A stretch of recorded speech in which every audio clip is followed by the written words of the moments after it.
Looking pretty good. This is looking really good. What'd you get? I got the Chicken Whaaat basket. Oh yeah.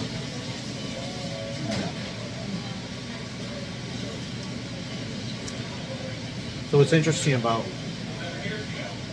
the way the food is made here is the chicken is double dredged.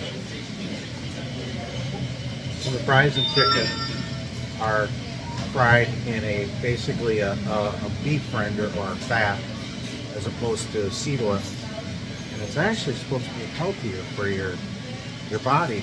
Seed oils our bodies don't handle too well apparently. But animal fats we do better with.